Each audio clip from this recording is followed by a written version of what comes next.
Assalamualaikum warahmatullahi wabarakatuh. Perkenalkan, nama saya Amelia Dania, kelas 5, sekolah di SD Negeri 017 Tanjung Pinang Timur. Halo teman-teman semua, hari ini Amel ingin menceritakan cerita daerah yang berasal dari Provinsi Riau yang berjudul Si Punai Anai.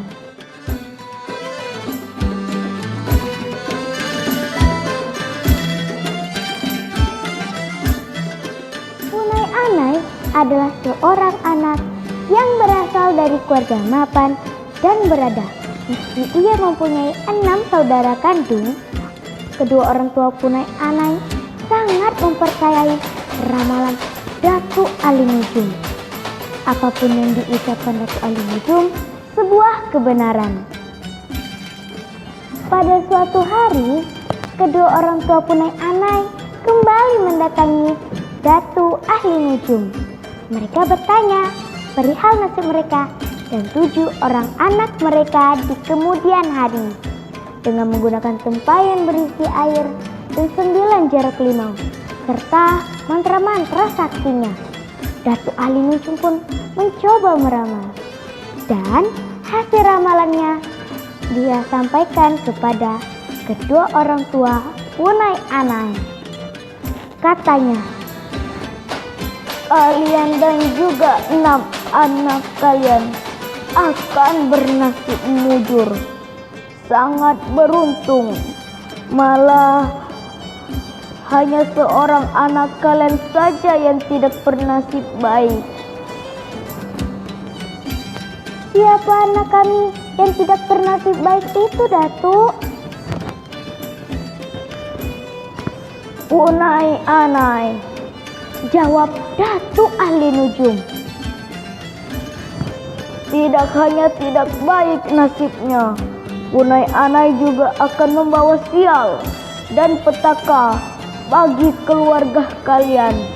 Oleh karena itu, untuk menghilangkan malapetaka dan kesialan yang akan menimpa keluarga kalian, Punai Anai hendaknya diusir dari keluarga kalian. Meski menyayangi Punai Anai, kedua orang tua Punai Anai melaksanakan perintah Datuk Ali Nujum.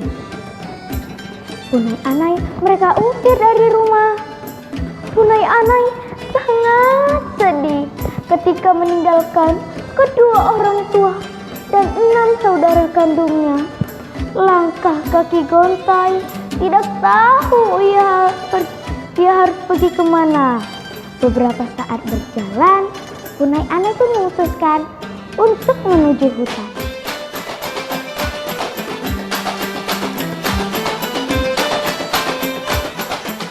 Di hutan itu, Punai Anai mendirikan gubuk kecil untuk kediamannya. Ia pun membuka ladang yang akan ia gunakan untuk bercocok tanam. Karena tidak ada manusia di tengah hutan itu lagi, Punai Anai pun akhirnya merasa betah tinggal di hutan setelah bersahabatan erat dengan para binatang hutan. Untuk makanannya, Punai Anai mendapatkan dari hasil ladangnya. Jika tidak mencukupi, ia akan mencari buah-buahan, umbi, dan aneka dedaunan.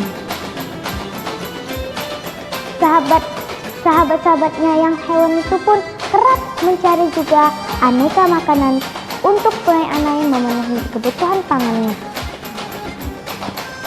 Sangat berbeda yang dikatakan Datuk Ali Nujum. Keluarga Punai Anai menjadi susah sepeninggalan Punai Anai. Yang biasa panen mendapatkan hasil melimpah ruah, waktu itu kerap mengalami kegagalan.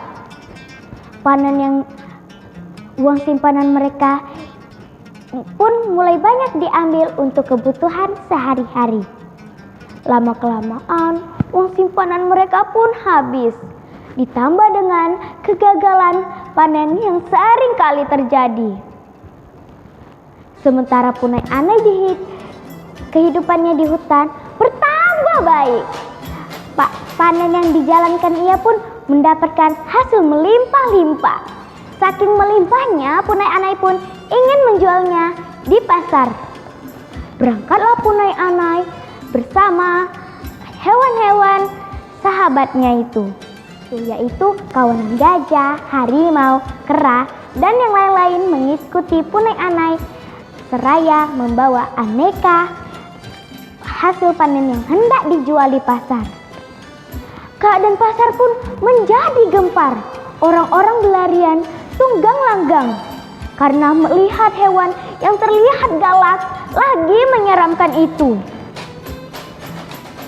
Padahal Punai Anai tidak mengganggu atau tidak ingin bermaksud jahat, melainkan ia ingin membawa aneka panen yang ingin jual.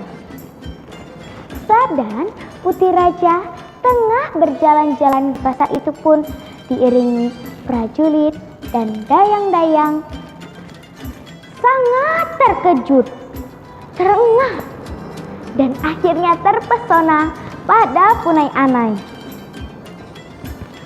Ia meminta prajuritnya untuk menemui Punai Anai untuk menghadap ayahandanya. Datanglah Punai Anai menghadap sang raja. Permaisuri dan Hulu Balang sangat terkesan pada sikapnya. Sang raja lantas menerima Punai Anai untuk tinggal di istana kerajaan dan mendapatkan tugas khusus merawat hewan-hewan kesayangan sang raja. Hewan-hewan sang raja pun sehat dan terawat. Mereka semua jinak pada Punai Anai dan menganggap Punai Anai sebagai sahabat mereka.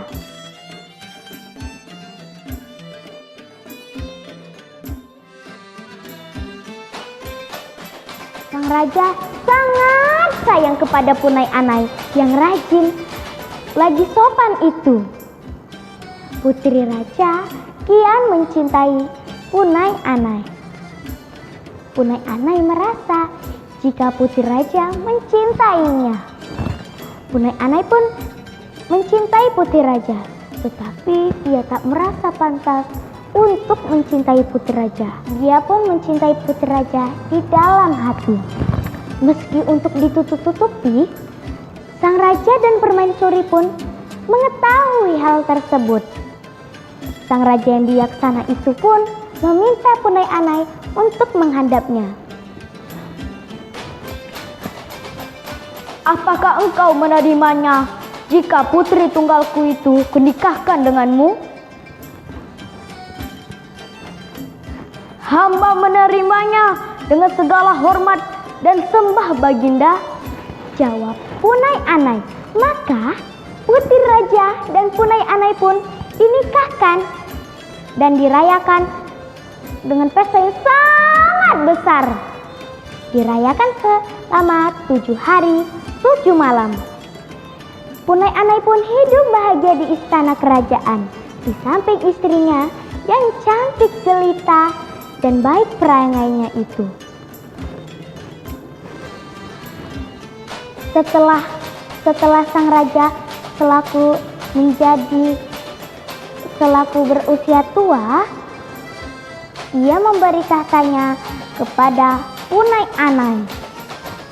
Segenap rakyat mencintai Punai Anai dengan gembira karena Punai Anai mengupayakan kesejahteraan mereka semua. Punai Anai yang sudah berselaku raja, ia pun rindu sekali kepada keluarganya. Ia pun menjenguk keluarganya, kedua orang tua dan 6 saudari kandungnya. Sesekali janganlah kalian mempercayai ramalan. Ramalan itu sangat salah dan sangat menyesatkan. Begitu pesan Raja Punai Anai untuk segenap rakyatnya. Keluarga Punai Anai pun hidup di istana kerajaan dan mereka semua hidup bahagia. Sekian dari Amel. Wassalamualaikum warahmatullahi wabarakatuh.